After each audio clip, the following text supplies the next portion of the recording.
ನನ್ನೆಲ್ಲ ಕೇಳುಗ ಮಿತ್ರರಿಗೆ ನಮಸ್ಕಾರ. ಧರ್ಮಶ್ರೀಯ ಆಡಿಯೋ ಪುಸ್ತಕದ 13ನೇ ಭಾಗಕ್ಕೆ ಎಲ್ಲರಿಗೂ ಸ್ವಾಗತ ಸುಸ್ವಾಗತ. ಕ್ರೈಸ್ತರ ಮನೆಯಲ್ಲಿ ಪ್ರಶ್ನೆಗಳನ್ನು ಕೇಳಲು ಸತ್ಯನು ಕಾದು ನಿಂತಿದ್ದಾಗಿದೆ. ಮುಂದಕ್ಕೆ ಮಿಷನರಿ ಪತ್ನಿಯಾದ ಕಾರ್ಡಿಯನ್ನು ಪಾಶ್ಚಾತ್ಯ ವಾದ್ಯಗಳೊಡನೆ ಅವರಿಬ್ಬರು ಒಂದು ಇಂಗ್ಲಿಷ್ ಹಾಡನ್ನು ನುಡಿಯಲು ಪ್ರಾರಂಭಿಸಿದರು. ಮಿಷನರಿ ಪಿಟೀಲು ಬಾರಿಸುತ್ತಿದ್ದ. ಉಚ್ಚ ಸ್ವರದಲ್ಲಿ ಪ್ರಾರಂಭಿಸಿದ ಅವರ ಹಾಡಿನ ಧ್ವನಿಯನ್ನು ಕೇಳಿ ಬೀದಿಯಲ್ಲಿ ತಿರುಗುತ್ತಿದ್ದ ಅನೇಕರು ಮನೆಯ ಮುಂದಿನ ಅಂಗಳದಲ್ಲಿ ತುಂಬಿಕೊಂಡರು.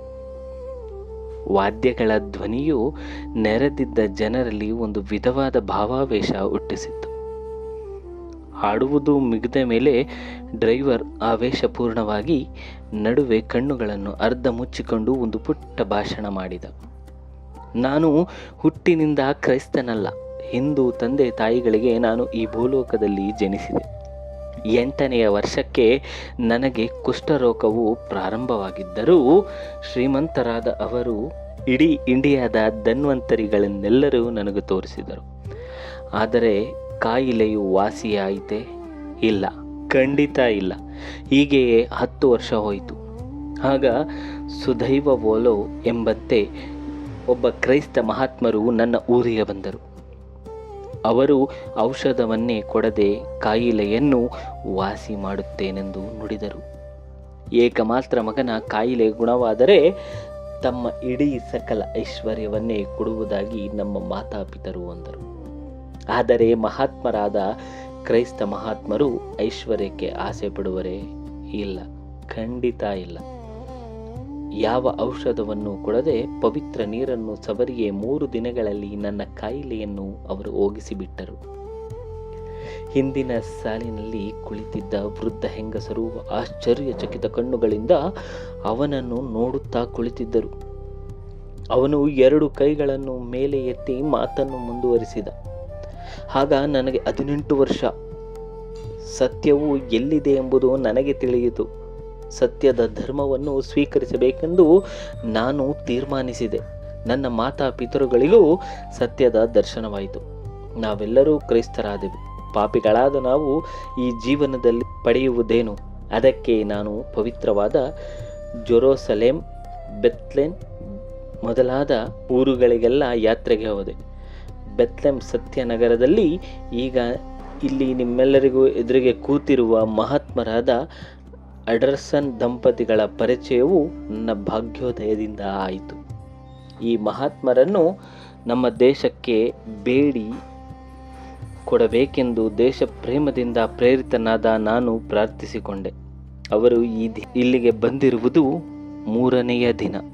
ಅವರು ಬಂದಿರುವುದು ನಮ್ಮ ಪುಣ್ಯ. ಈಗ ಅವರು ಪವಿತ್ರ ಉಪದೇಶ ಮಾಡುತ್ತಾರೆ. ಆತ ಪ್ರವಾದಿಯ ಧ್ವನಿಯಲ್ಲಿ ಮಾತನಾಡುತ್ತಿದ್ದ.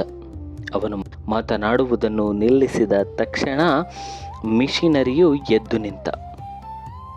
ತನ್ನ ಭಾಷಣವನ್ನು ಇಂಗ್ಲಿಷ್ನಲ್ಲಿಯೇ ಆರಂಭಿಸಿದ. ಅಮೆರಿಕಾದವನಾದರೂ ಅವನ ಇಂಗ್ಲಿಷ್ ಉಚ್ಚಾರಣೆಯು ನಮ್ಮೆಲ್ಲರಿಗೂ ಗೊತ್ತಾಗುತ್ತಿತ್ತು.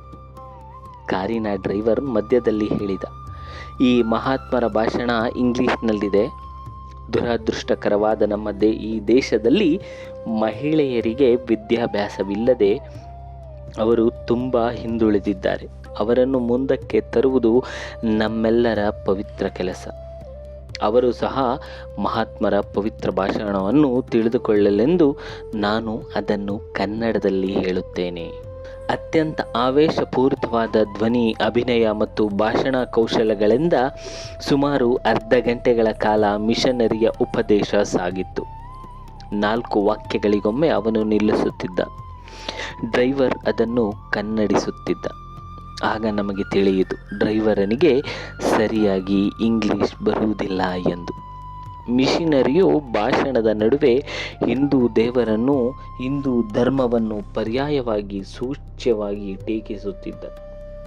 ಭಾಷಣ ಮುಗಿದ ಮೇಲೆ ಡ್ರೈವರ್, ನಿಮ್ಮಲ್ಲಿ ಯಾರಿಗಾದರೂ ಏನಾದರೂ ಕಾಯಿಲೆ ಇದ್ದರೆ ಹೇಳಿ, ಈ ಮಹಾತ್ಮರು ಗುಣ ಮಾಡುತ್ತಾರೆ ಎಂದು ಸೂಚಿಸಿದ. ಸಭೆಯಲ್ಲಿ ಕುಳಿತಿದ್ದ ಸುಮಾರು 40 ವಯಸ್ಸಿನ ಒಬ್ಬ ಗೃಹಸ್ಥ ಎದ್ದು ಮಂಚದ ವೇದಿಕೆ ಹತ್ತಿರ ಬಂದು ಹೇಳಿದ, ನನಗೆ ತುಂಬ ಹೃದಯದ ನೋವು. ಮಹಾತ್ಮರು ಗುಣ ಮಾಡಬೇಕು. ಅಮೇರಿಕನ್ ಮಹಾತ್ಮರು ತಮ್ಮ ಬಲಗೈನಲ್ಲಿ ಆತನ ಎದೆಯ ಮೇಲಿಟ್ಟರು. ಅವರ ದೃಷ್ಟಿಯನ್ನು ರೋಗಿಯ ದೃಷ್ಟಿಯಲ್ಲಿ ಸೇರಿಸಿದರು. ಬಾಯಿಯಲ್ಲಿ ಮಂತ್ರ ಉಚ್ಚರಿಸಿದಂತೆ ಮೆಲ್ಲನೆಯ ಧ್ವನಿಯಲ್ಲಿ ಉಸಿರುತ್ತಿದ್ದರು. ನಂತರ ಇಂಗ್ಲಿಷ್ನಲ್ಲಿ ಕೇಳಿದರು, ನಿನ್ನ ಕಾಯಿಲೆ ಗುಣವಾಯಿತೆ? ಈ ಪ್ರಶ್ನೆಯನ್ನು ಡ್ರೈವರ್ ತಕ್ಷಣ ಕನ್ನಡದಲ್ಲಿ, ರೋಗಿ, ನನಗೆ ಗುಣವಾಯಿತು ಮಹಾತ್ಮರೇ, ಈಗ ನನ್ನ ಹೃದಯದಲ್ಲಿ ನೋವೇ ಇಲ್ಲ ಎಂದ. ಸಭೆಯಲ್ಲಿದ್ದ ಹೆಂಗಸರೆಲ್ಲ ತಮ್ಮಲ್ಲಿಯೇ ಗುಜುಗುಜಲು ಮಾತನಾಡಿಕೊಳ್ಳಲು ಪ್ರಾರಂಭಿಸಿದರು. ಮುಪ್ಪಿನ ವಯಸ್ಸಿನ ಒಬ್ಬ ಅಜ್ಜಿ ತನ್ನ 2 ಕೈಗಳನ್ನು ಜೋಡಿಸಿ ಮಹಾತ್ಮರಿಗೆ ಮುಗಿದಳು.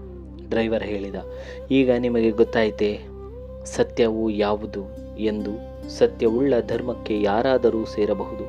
ಈ ಧರ್ಮದಲ್ಲಿ ಬೇಕಾದ ಪವಿತ್ರ ಪುಸ್ತಕಗಳನ್ನು ಮಹಾತ್ಮರು ಕೊಡುತ್ತಾರೆ, ಆದರೆ ಯಾರಿಗೂ ಬಲವಂತವಿಲ್ಲ. ಸಭೆ ಮತ್ತೆ ನಿಶಬ್ದವಾಯಿತು. ಹೊರಬಾಗಿಲಿನಲ್ಲಿ ರಾಮಣ್ಣನ ಮುಖ ಕಾಣಿಸಿತು. ಅವರು ನನಗೆ ಕಣ್ಸನ್ನೆ ಮಾಡಿದರು. ನಾನು ಎದ್ದು ವೇದಿಕೆಯ ಹತ್ತಿರ ಹೋದೆ. ನಾನು ಹತ್ತಿರ ಹೋದ ಕಾರಣವನ್ನು ಡ್ರೈವರ್ ಕೇಳಿದ. ಅವನ ಪ್ರಶ್ನೆಗೆ ಉತ್ತರ ಕೊಡದೆ ನಾನೇ ಇಂಗ್ಲಿಷ್ನಲ್ಲಿ ಮಹಾತ್ಮರನ್ನು ಕೇಳಿದೆ.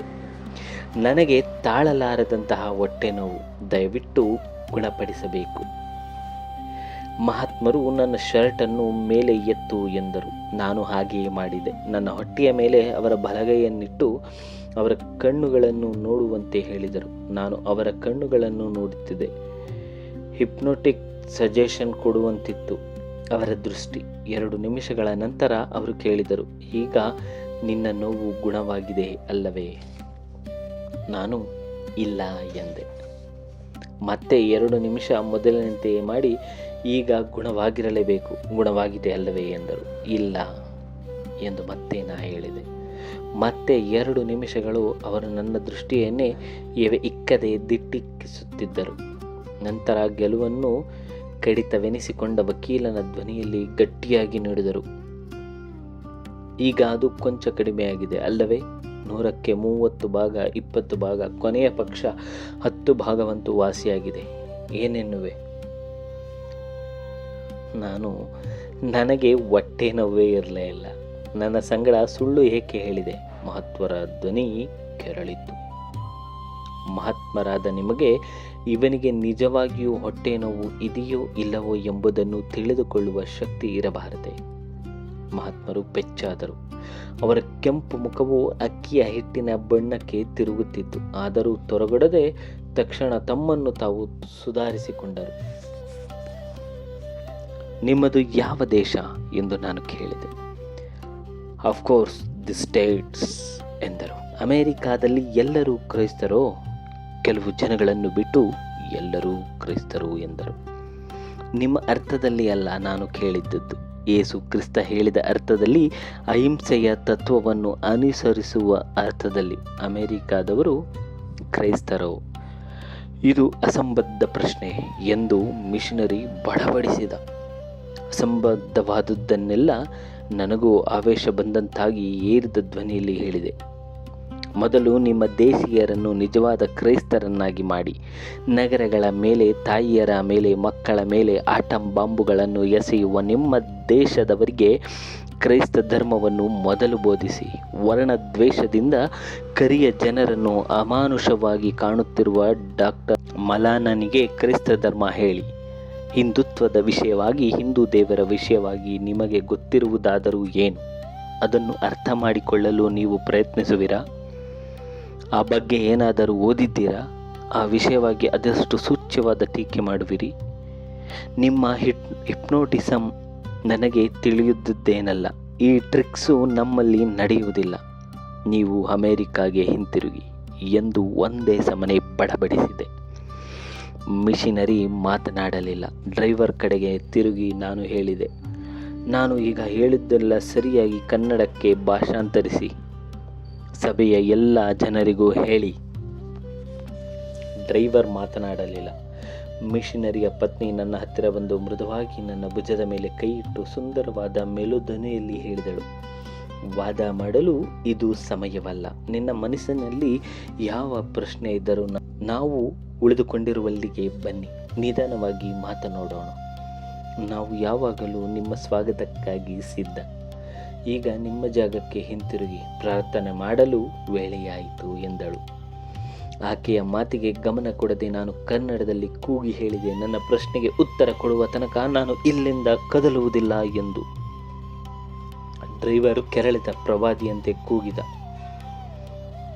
ಈ ಹಲ್ಕ ಪುಂಡ ಪೋಖರಿಯಿಂದ ಪವಿತ್ರವಾದ ಕ್ರೈಸ್ತ ಮಹಾತ್ಮರಿಗೆ, ಕ್ರೈಸ್ತ ಸಭೆಗೂ ಅಪಮಾನವಾಗುತ್ತಿದೆ. ಇಂಥ ಪೋಖರಿಯನ್ನು ಸಭೆಯಿಂದ ಹೊರಗೆ ಹಾಕಬೇಕು ಎಂದು ಅವನು ಕಿರುಚತೊಡಗಿದ. ಅಲ್ಲಿಯೇ ಕುಳಿತಿದ್ದ ರೈಲ್ವೆ ವರ್ಕ್ಶಾಪಿನ ಕೆಲಸಗಾರ ಯುವಕರು ಮೇಲೆ ಎದ್ದರು.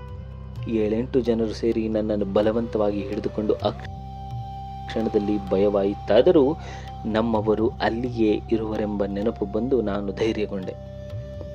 ಆ ಯುವಕ ನನ್ನ ಕೈ ಹಿಡಿದು ಮನೆಯಿಂದ ಹೊರಗೆ ಹೋಗುವಂತೆ ಎಳೆದರು. ನಾನು ಸೆಟೆದು ನಿಂತೆ. ಹಿಂದಿನಿಂದ ಒಬ್ಬನು ನನ್ನ ಬೆನ್ನಿಗೆ ಹೆಬ್ಬೆರಳಿನಿಂದ ತಿವಿದ. ಅದು ಬೆನ್ನು ಹುರಿಗೆ ತಾಕಿ ನೋವಾಯಿತು. ನೋವಿನಿಂದ ಒಮ್ಮೆ ಚೀರಿದೆ. ತಕ್ಷಣ ನಮ್ಮ ಜನರೆಲ್ಲರೂ ಮೇಲಿದ್ದರು. ಅನಿರೀಕ್ಷಿತವಾಗಿ ಬಂದು ಹೊರಗೆ ನಿಂತಿದ್ದ ಅನೇಕ ಜನರು ಒಳಗೆ ನುಗ್ಗಿದರು. ರಾಮಣ್ಣ ನನ್ನೆಡೆಗೆ ಧಾವಿಸಿದರು. ಅಷ್ಟರಲ್ಲಿ ಯಾರೋ ನನ್ನ ಬೆನ್ನಿಗೆ ಬಲವಾಗಿ ಗುದ್ದಿದರು. ಒಳಗೆ ಉಸಿರಾಡಲು ಗಾಳಿ ಇರಲಿಲ್ಲ. ಬೆನ್ನಿನ ಮೇಲೆ ಬಿದ್ದ ಬಲವಾದ ಏಟಿನಿಂದ ತಲೆ ಸುತ್ತಿ ಬಂದಂತಾಯಿತು. ಪ್ರಜ್ಞೆ ತಪ್ಪಿ ಹೋಯಿತು. ಮುಂದೆ ಸತ್ಯನಿಗೆ ಏನಾಗಿರ್ಬೋದು ಅನ್ನೋದನ್ನು ಗೆಸ್ ಮಾಡಿ ಹೇಳಿ. ಈ ಕತೆ ನಿಮಗೆ ಇಷ್ಟವಾದಲ್ಲಿ ಮರೆಯದೆ ಲೈಕ್, ಸಬ್ಸ್ಕ್ರೈಬ್ ಮಾಡಿ ಹಾಗೂ ಕಥೆಯನ್ನು ಇಷ್ಟಪಡುವಂತಹ ನಿಮ್ಮ ಸ್ನೇಹಿತರುಗಳೊಂದಿಗೆ ಈ ಕಥೆಯನ್ನು ಹಂಚಿಕೊಳ್ಳಿ. ನಿಮ್ಮ ಹೆಚ್ಚು ಪ್ರೋತ್ಸಾಹ ಈ ಕಥೆಯನ್ನು ಹೆಚ್ಚಾಗಿ ನಿಮ್ಮ ಮುಂದೆ ಇಡುವಂತಹ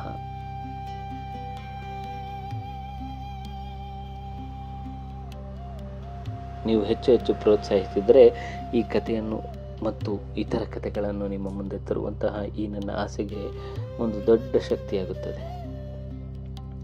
ಮುಂದಿನ ಸಂಚಿಕೆಯಲ್ಲಿ ಸಿಗೋಣ. ಅಲ್ಲಿವರೆಗೂ ನಮಸ್ಕಾರ.